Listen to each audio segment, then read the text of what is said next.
Olá, bom dia, eu sou o Carlos Cirne, esse é o Colunas e Notas na Web.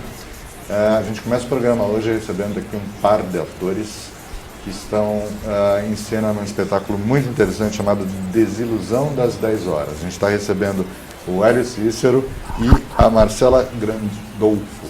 Isso. Eu sempre com meus problemas de nomes, mas deu certo. Vamos conversar um pouquinho a respeito do espetáculo. Qual é a gênese da Desilusão das 10 Horas? Bom dia, boa tarde. Já é boa tarde, eu falei bom dia, mas já é boa tarde. A Desilusão, o Alberto Giraldelli, ele se inspirou aqui num poema do Wallace Stevens, até depois, se você quiser, a gente... É um poema do Wallace Stevens, que depois, se quiser, a gente dá uma lida. Ele é bem curtinho.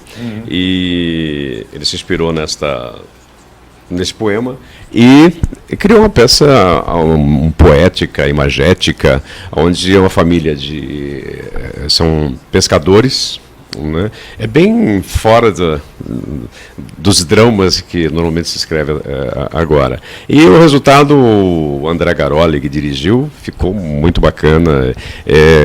Esse poema também tem uma inspiração bíblica.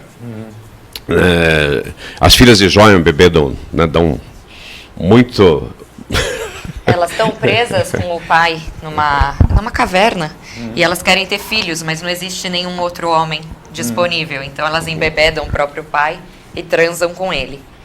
E isso serviu aí também de inspiração para o Alberto escrever a peça.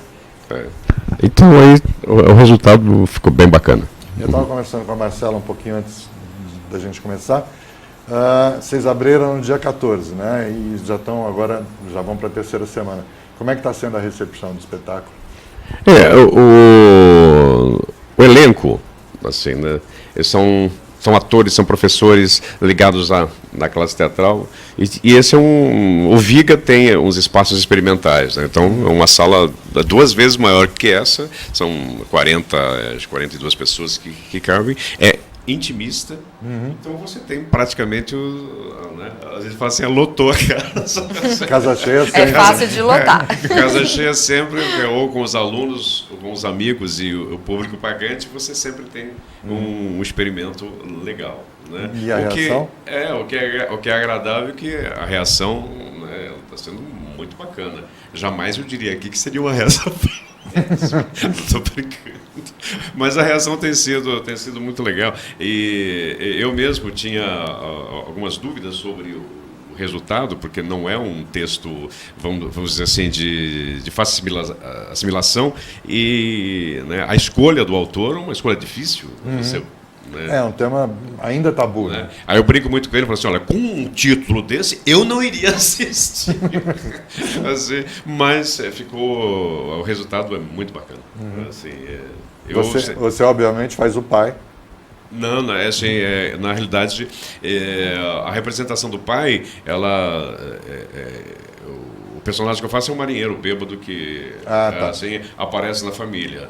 Então, ele sempre está servindo ali, né, algumas coisas para as mulheres, né? Ele não pode não pode entrar mais nos navios porque ele cometeu algumas deslizes, né? E os deslizes assim, são ligados à sexualidade. São deslizes. Toda a peça acaba lidando muito com uma sexualidade não desenvolvida pela ausência dos homens. Né? Então, esse cara acaba sendo usado. Né? É um elemento catalisador dessa ele é embebedado. Então ele faz às vezes do pai ou a representação do arquétipo paterno, né? Para a mãe, para a filha e para o filho. Tá, a Marcela faz a filha. Isso, eu faço a filha. Tá. Então eu estou no campo aí dessas mulheres que vivem solitárias, abandonadas pelos maridos que estão em alto mar, né? Ela é casada, além do pai, o marido também está longe, é marinheiro. E a grande questão dela é como lidar com essa ausência. E é uma questão que é sexual.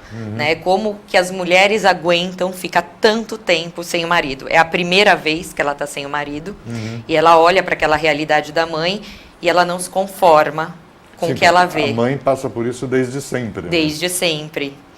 E existe uma realidade ali que é que é escondida dela. E ela sabe que existe algo por trás aí nessa história que não está sendo revelado. E ela briga, né, para enxergar qual é essa realidade. Porque a peça passa muito por essa questão da imaginação e da fantasia, de uma fantasia que vem para preencher o vazio, que vem apresentar para essas mulheres que estão presas dentro de casa um outro mundo. Né? Então isso vem com uma questão da imaginação e da fantasia. E me fala uma coisa, quanto tempo de processo levou para se desenvolver esse trabalho? Eu sempre gosto de perguntar isso, porque as pessoas acham que você passa um ano ensaiando, né? Não é bem assim. Não, foram 3 Não, meses, esse foi caso. basicamente 3 meses entre assim, as primeiras leituras, e aí você começa nós ensaiamos pelas manhãs, então era um processo diurno, né? O que normalmente todos nós ou estamos fazendo, né, outras atividades durante o dia. Eu tinha espetáculo fim de semana, que eu também estou fazendo a Tempestade lá no Tucarena. Então nós fomos... a gente queria fazer um experimento mesmo diferente. Então, E é interessante, porque é um outro clima, né? Você ensaiar cedo chega a ser estranho, porque você está acostumado com aquele processo de às vezes passar o dia inteiro, à tarde ou até altas da noite, ensaiando para botar em ordem e tal, não sei o quê. Sempre se diz que assim, à noite, pela própria condição, né, assim, dependendo da peça, se é um drama ou trágico, é melhor. Ajuda, né? Mas acho que o poético pela manhã é mais interessante, a cabeça está mais solta. Aí o sol ajuda, né? O sol, assim, O sol ajuda, dá uma vida. E aí está tudo mais limpo, né? E como é que foi trabalhar com o André? Não sei se vocês já tinham trabalhado com ele antes. Não. Eu acabei brincando muito com o André, que o André sempre via como ator, e ele sempre fazia, eu falei assim, pô, você sempre faz esses personagens, né, macho alfa, eu achei que você ia chegar aqui na porrada, não sei o quê, Eu falei assim, não, você é de uma sensibilidade, assim, de uma cordialidade. Não chegou chutando, né? Não chegou chutando, né, assim, foi muito gostoso, assim, muito tranquilo, assim. E a tua experiência, como é que foi, Marcelo? Eu nunca tinha trabalhado com o André também, conhecia ele muito pouco. E para mim foi muito interessante, porque ele tem uma coisa que eu acho que ele é meio diretor, bom, pelo menos com a gente foi assim, que eu achava ele meio diretor pedagogo. Porque ele tinha um olhar bem individual para cada ator e ele conduzia a gente para que a gente achasse a própria resposta, o próprio caminho. Né? Então, ele fazia muitas perguntas e ele, de fato, tem um olhar muito sensível para o ator e para a cena. Então, foi muito bom trabalhar com ele. Assim. Foi uma ótima experiência. A gente sempre disse que parece ser bem interessante trabalhar com um diretor que também é ator. Né? As pessoas gostam muito, por exemplo, de trabalhar com Elias Andreato, que é um excelente ator, que dirige lindamente, né? Por quê? Porque ele tem a visão do outro lado também, parece. Exatamente. Então, ele entendia muito bem qual era o caminho de cada um e tentava conduzir a gente no nosso processo individual da melhor maneira possível, para depois, né, amarrar isso tudo coletivamente. Então, foi bem interessante. E quando você dirige com pessoas, né, um pouco mais experientes, ou também que são professores, ou também são diretores, é um diálogo mais tranquilo. Então, são basicamente as indicações. Né? Então, também tem essa facilidade. Essa facilidade. Lê pra gente o poema do Wallace. As casas são assombradas por camisolas brancas. Nenhuma é verde. Ou roxa com bainha verde. Ou verde com bainha amarela, ou amarela com bainha azul. Nenhuma delas é estranha, com meias de renda e faixas de contas. Ninguém vai sonhar com babuínos e carmujos. Só um ou outro velho marinheiro, bêbado e dormindo de botas, caça tigres no clima vermelho. Wallace Stevens. Olha que maravilha.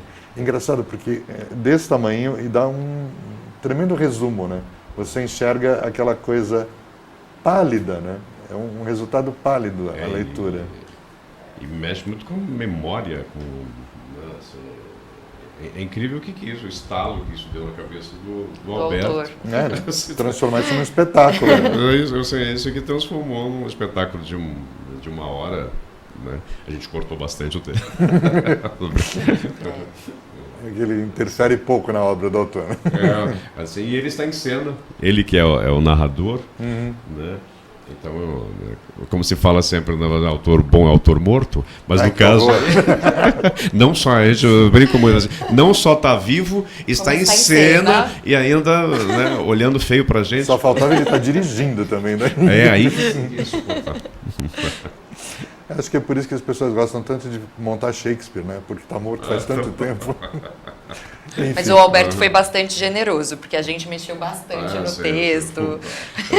Tem coautoria. Não foi fácil também trabalhar com a gente. Tem coautoria.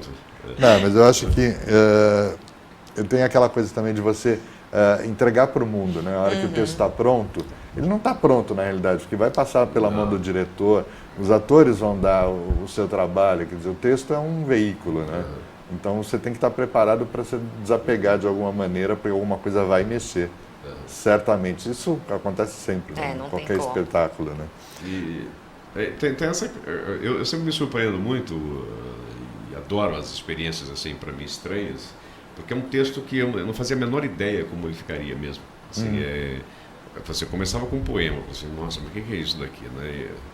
Assim, família de marinheiros, tudo bem, eu sou de Santos, eu já fiz algumas peças ligadas ao mar, né? Tenho boas referências, mas não imaginava que ficaria assim, lidar com a memória, lidar com uma narrativa, né? Contar sobre o seu passado. E aí a montagem acabou ficando assim, com sombras, com assim, atmosferas bem diferenciadas, e acabou ficando... Eu vi pela ambientação, nas fotos que vocês mandaram para a gente, que acabou ficando um resultado muito lírico, né? Bastante. A coisa do cenário bem despojado, a luz dando esse trabalho de lirismo em cima do espetáculo, né? E altamente intimista, então dá para contar as histórias assim, sem gritaria, sem... O fato do espaço ser reduzido facilita, porque o público está dentro da cena. Né? Exato. E lá é um casarão já um pouco antigo, né? O Viga, no fundo do Viga tem esse espaço com telhas mesmo, paredes mesmo, então parece uma casa mesmo de interior. Isso já facilita bastante. Muito, né? Já dá ambientação. Deixa eu dar a ficha técnica do espetáculo. Então a Desilusão das 10 horas, com direção do André Garoli e a dramaturgia do Alberto Giraldelli. Meu óculos já falhou aqui. No elenco, o Hélio Cícero, a Mônica Grando, a Marcela Grandolfo e o Alberto Giraldelli fazendo a narração. Cenografia do Fábio Jerônimo, figurinos da Alexandra Deitos, iluminação do Rodrigo Alves, trilha sonora do Reinaldo Giraldelli, irmão dele, e a produção da companhia do Ator Careca. Eles estão ali no espaço cênico Viga, que fica na Capote Valente 1323 Sumaré, pertinho do metrô Sumaré, super fácil. Né? Do lado. O acesso assim é muito simples. E vão até o dia 17 de dezembro, quartas e quintas às 21. Com exceção de 2 dias aqui que não vai haver espetáculo, que é dia 26 de novembro e 3 de dezembro, é isso? Isso. Culpa minha, eu vou estar em Campinas e vou estar em BH com a tempestade. Ou seja, não tem marinheiro, não dá para fazer. Não dá. Mas, então é isso, gente, é um espaço de fácil acesso, confortável, a gente assistiu várias coisas lá, é bem gostoso, fácil de chegar, enfim. E quartas e quintas, que são 2 horários 2 dias bem alternativos. É legal porque você normalmente tem uma concentração de espetáculos de sexta a domingo, né? E às vezes, 1 hora de espetáculo. E às vezes quarta e quinta não tem muita opção e vocês pegaram um nicho bem bacana. O que mais? Deixa eu ver aqui que eu ia perguntar mais alguma coisa para vocês que agora fugiu. Lógico, né?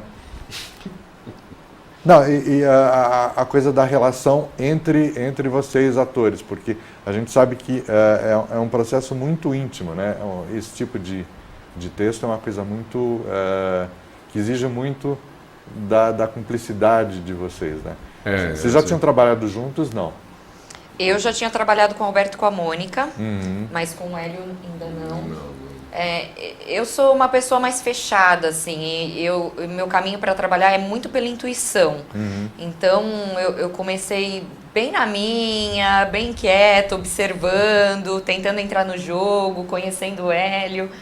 Hoje já eu sou já mais íntimos. Maria vai fazer.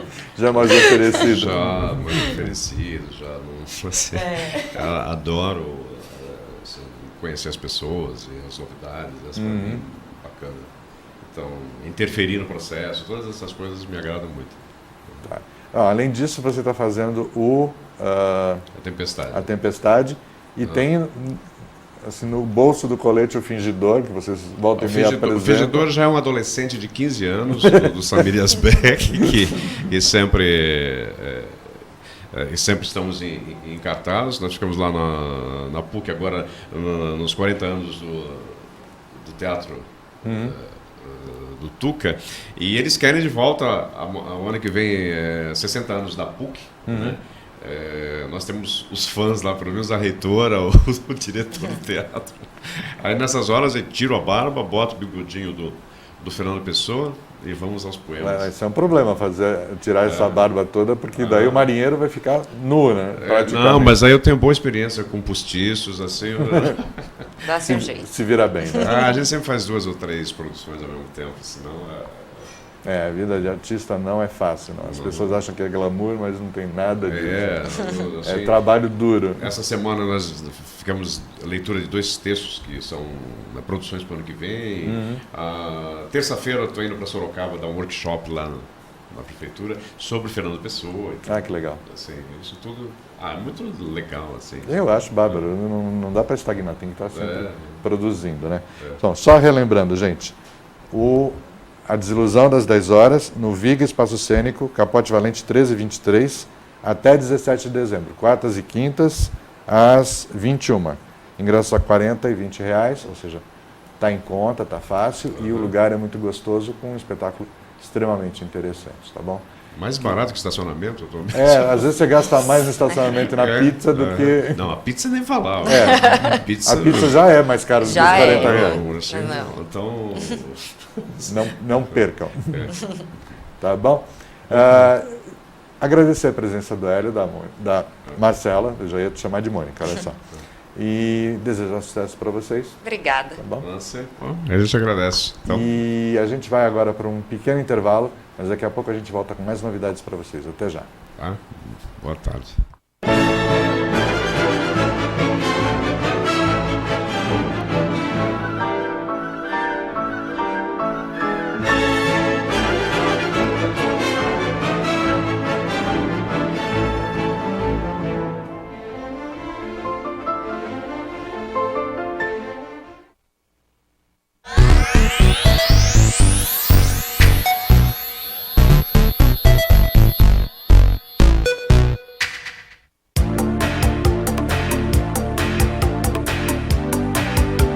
Olá, eu sou Arielle Margiota e você tem um encontro marcado comigo toda terça-feira às 9 da manhã aqui na TV Geração Z para todo o Brasil. Programa Com Elas, trazendo muita coisa boa para você. Eu tô te esperando.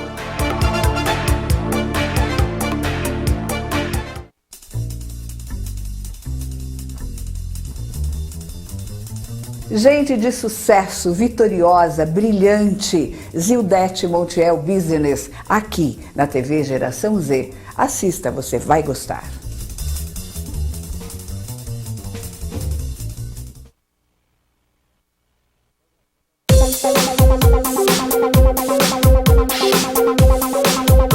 Oba! Quero te convidar para assistir ao meu programa, um talk show muito divertido, descontraído e dinâmico, com convidados especiais e que participam de quadros ainda mais interessantes. Pergunta no Escuro, Verdade Mentira, Bônus Selfie, entre outros. É o programa Brasil Ideal. Comigo, Júnior Soares, toda semana aqui na TV Geração Z. Tô te esperando, hein?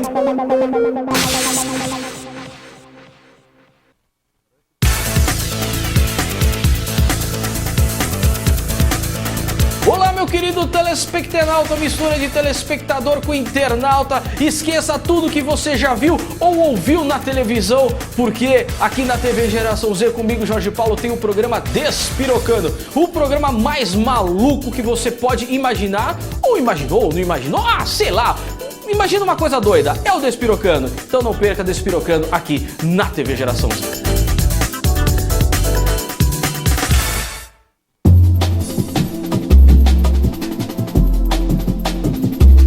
Alô, galera do bem?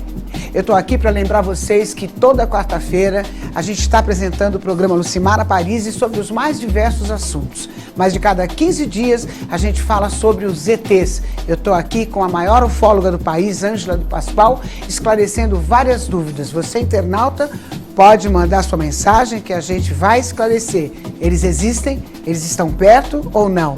Confira, toda quarta-feira, às 21 horas, aqui na TV Geração Z.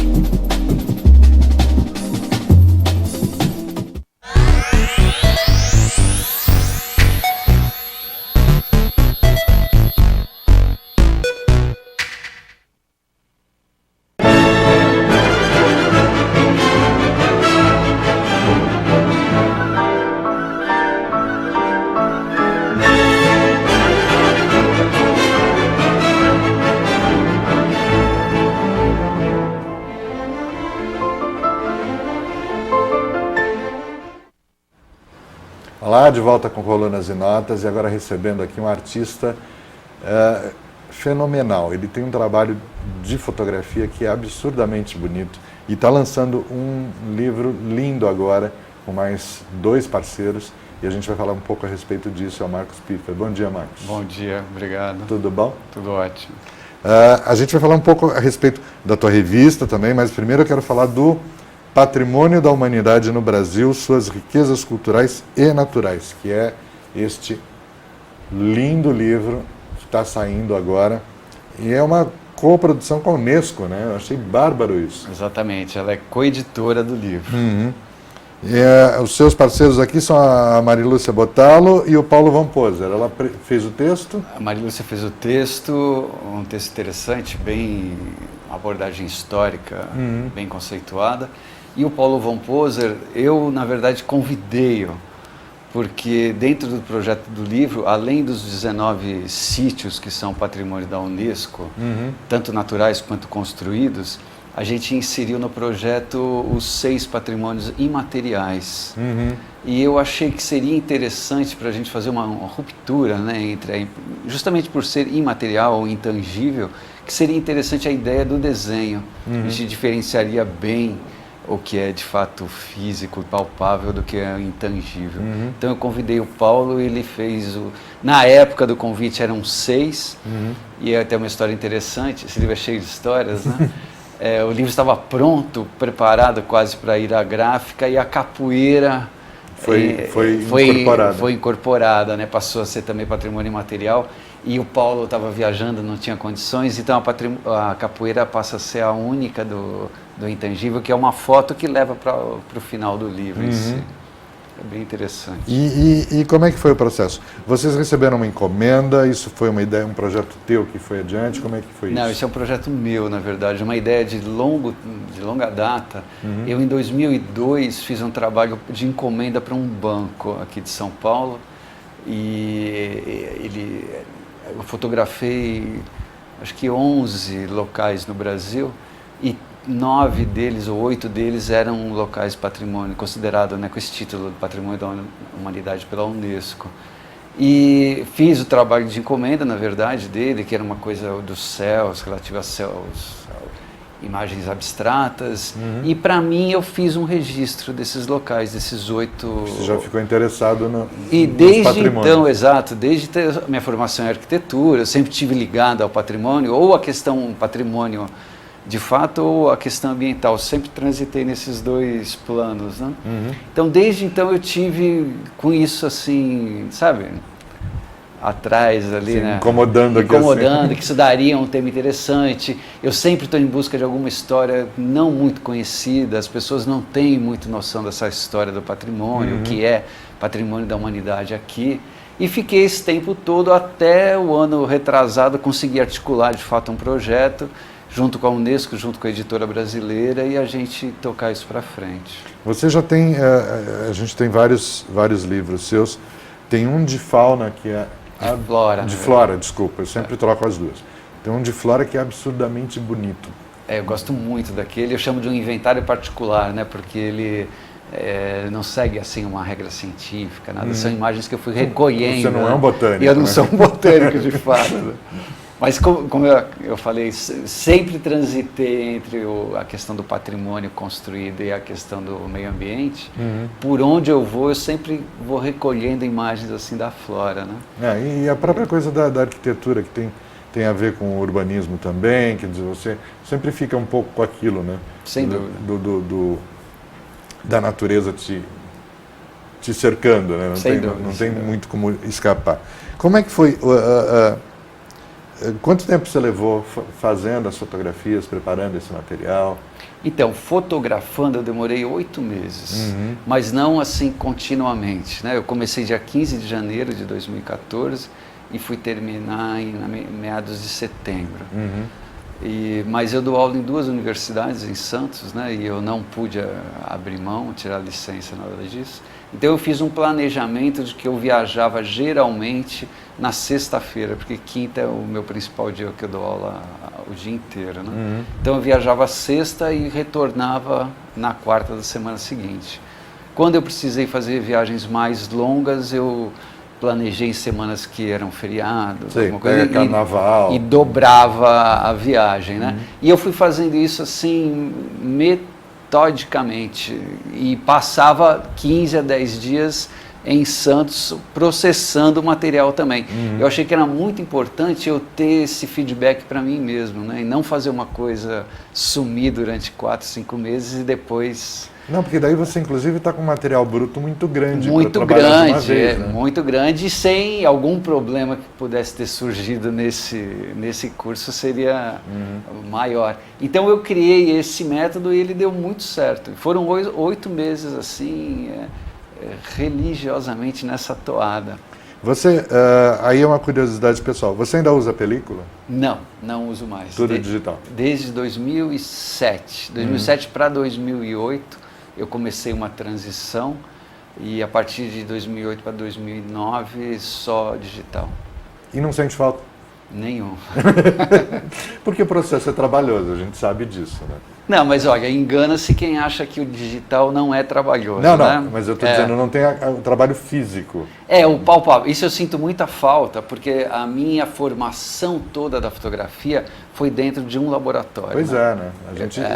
A gente salva muita coisa dentro do laboratório. Exatamente. Assim, durante mais de 20 anos, tudo que vocês encontrarem feito em preto e branco por mim, fui eu que processei pessoalmente dentro do laboratório. Mas no final desse processo, assim, lá em torno de 2007, quando eu estava fazendo um livro sobre o café no Brasil, isso já estava me esgotando. Porque a fotografia exige de mim muita concentração. E quando eu voltava das viagens, era mais um tempo longo, isolado. Você demora mais para ver o resultado, né? Exatamente, né? E o isolamento do laboratório é muito grande. Agora, como eu falei, voltando das viagens no digital, me exige também muita concentração. O Photoshop, né, que é um programa de edição, é um laboratório. Sim. Só que o ambiente é um pouco mais amigável, né? Sim, você não fica no escuro, pode ter alguém junto. Exatamente. Ali não, eu voltava de viagem depois de 10, 15 dias fora e ainda ficava mais 10, 15... Se trancava na sala escura. E minha filha era pequena, na época aquilo estava me incomodando muito. Então quando eu passei para o digital, eu fechei essa porta atrás. Fora esse trabalho e outros que você desenvolve paralelamente, você tem o seu xodó, que é a revista Guaiaó, que já está aqui no número 9 e que deve muito em breve já chegar para o... agora em novembro já entra... 28 de novembro a gente vai para o 10º número, 10ª edição. Como é que é? Isso aqui é um tour de força, que você faz tudo sozinho. Essa é quase 90% sou eu. Mas é o que eu digo, a Guaiaó é o lugar onde a gente pode testar ideias, né? Um livro é uma coisa mais complexa, ela envolve verbas muito grandes, e a revista não. Eu convidei, na verdade, um grupo de amigos, todos participam assim, sem receber nada. Generosamente, por amor à arte, literalmente. E é onde a gente testa as coisas. Você tem uma ideia, é o lugar para testar. E ela tem Tem esse número, por exemplo, tem umas coisas em macro que são... É do Zupani, um trabalho maravilhoso. Deslumbrante. É uma sessão que tem no meio, que eu chamo de 100 palavras, onde é sempre um artista convidado, né? Ou um fotógrafo, um artista plástico. Nessa edição foi o Du. Na próxima é o Juan Esteves, também um santista aqui exilado em São Paulo. Exilado é ótimo. Exilado aqui. Se conseguir mostrar aqui. É um prazer muito grande. É uma luta muito grande de fazer, né? Eu imagino, porque a gente vê o resultado, que é absolutamente impecável. E, quer dizer, isso aqui, na realidade, é o teu lazer. É o lazer, exatamente. Né? Porque você consegue juntar os amigos para escrever, enfim, para conversar a respeito. A gente se diverte muito fazendo, né? A parte ruim é a parte comercial, que qualquer pessoa que toque uma revista sabe disso. Sabe, né? Ainda mais no momento que o país passa, e ainda mais uma revista que fala de cultura, né? Pois é um produto que tem que ser bem acabado, porque senão ele não é barato. Não é barato e não vai para a banca, quer dizer, é uma coisa que vai em lugares pontuais. Né? Exatamente. Eu falo, é uma revista que ela é um livro em fascículos, né? Porque quando eu idealizei ela, eu pensei numa coisa que não fosse descartável, não fosse circunstancial. Você pode ler essa edição agora, pode ler daqui a um ano, que o interesse permanece. Ela não depende de uma não atualidade. É factual, exatamente. De assunto, né? E como é que você... como é que você consegue... juntar essas coisas todas, porque além de tudo ainda dá aula, né? Dou aula, tenho uma filha, sou casado, é a vida, quanto mais tem para fazer, melhor, né? É quando tem pouca coisa para fazer. Nessas tuas viagens para fazer o trabalho sobre o patrimônio, elas te acompanharam em algumas situações, não foi isso? Não, em uma só. Tá. Assim, como eu falei antes, eu trabalho num esquema assim, de muita concentração, né, quando eu estou fotografando. Raramente eu viajo com assistente, muito raro. Quando viajo, eu fico preocupado, não estou dando atenção, porque eu estou absorto realmente, né? E eu deixei a penúltima viagem assim em julho, né? Foi Ouro Preto. E aí eu fiz questão que elas fossem comigo. Minha filha não conhecia Minas, né? E eu já fui para Minas mais de 40 vezes. Né? E ela adorou lá, foi uma viagem ótima, assim. E são a gente estava dando uma folhada no livro, dá até pena de abrir, de tão bonito que ele está. As fotos que eu considero mais impressionantes como resultado são as de Minas. Aquela parte dos aleijadinhos todos ali. Que você Congonhas realmente é um lugar mágico. Pois é, você estava contando que você trabalhou com luz natural, né? Você não iluminou as ali estátuas. Os passos, né? Não, é um lugar incrível ali. Você sente o poder da criação, né, humana, do fazer com as mãos. É um lugar Não, e saber que uma pessoa fez aquilo. Né? Que basicamente foi o Aleijadinho que fez a parte de estatuária, por exemplo, praticamente toda dele, né? Principalmente a de pedra. As de madeira, algumas coisas foram feitas pelos assistentes, mas a de pedra é integralmente dele. E me fala uma coisa, eu achei interessante também que é uma edição bilíngue, que serve muito como um presente, né? Que na realidade você tem um amigo fora que você quer mandar um presente, alguma coisa. Não, e ela é justamente uma grande referência do país hoje, né? Nessa questão de o que é o nosso patrimônio da humanidade, né? Então, e desde o início, como a gente tinha essa parceria com a Unesco, né? Isso saiu como se fosse um livro oficial da Unesco. É importante falar isso. Né? Isso é muito legal. Então, desde o início era como não uma exigência escrita, mas uma exigência entre nós, né? Que ele fosse bilíngue. porque ele foi mandado para lá, para fora. Sim, faz Então, todo sentido, né? O que é impressionante são os céus, né? Isso é verdade. Cada região você tem uma característica própria, né? Quer dizer, olha para isso, pelo amor de Deus, gente. É inacreditável o tipo de céu que a gente tem nesse país, né? É incrível. E muito, isso é o Cerrado, né? Quase próximo a Brasília, essa Chapada dos Veadeiros, ali em Goiás. E é isso mesmo, quem conhece o Cerrado sabe que é esse o céu. Agora, eu achei interessante que em qualquer uma das regiões que você visitou, você sempre deu um jeito de dar uma escala, né? Sempre tem uma pessoa passando num cantinho da praia, sempre é importante para você essa coisa de mostrar o monumento comparado com a figura humana, quer dizer. Eu nem diria assim comparado. Também uma ideia minha, desde o início desse projeto, era que a gente fizesse uma abordagem um pouco antropológica, né? Que o ser humano fizesse parte, que o livro não se transformasse num mero catálogo. Porque existem outras publicações. Sim.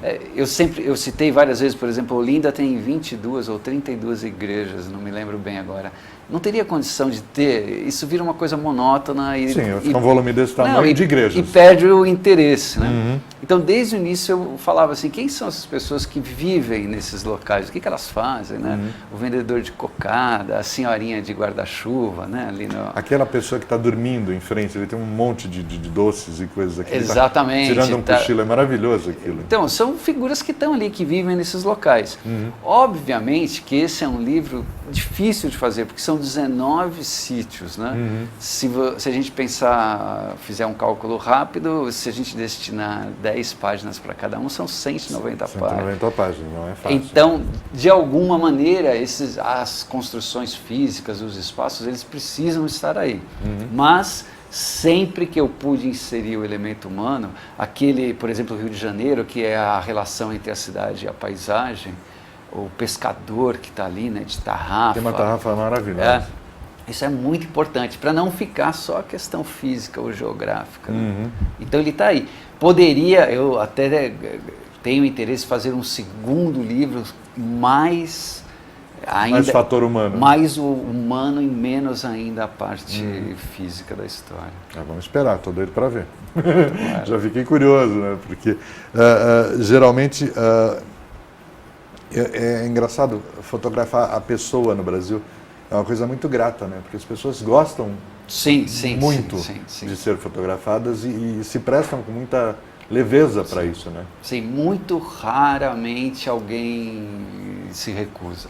Mas conversando, pedindo, sempre tive muita receptividade e fiz retratos maravilhosos. Né? Que maravilha, que bom. Gente, nosso tempo está acabando, infelizmente. Vocês viram aí uma amostra, a gente deve ter colocado umas 15, 20 fotos do livro. É só um aperitivo, porque o livro é deslumbrante, não deixe de ver Patrimônio da Humanidade do Brasil, suas riquezas culturais e naturais, tá? Com fotos do Marcos Piffer, texto da Marilúcia Bortalo e ilustrações do Paulo Van Poser. Lindo, deslumbrante o trabalho. E é um presente bárbaro agora para final de ano também, né? Uma dica legal de presente. E agora em outubro, o volume 10 da... Novembro. Outubro acaba hoje, quase, amanhã. Novembro, o volume 10 da Guaiaó, que é uma revista linda e...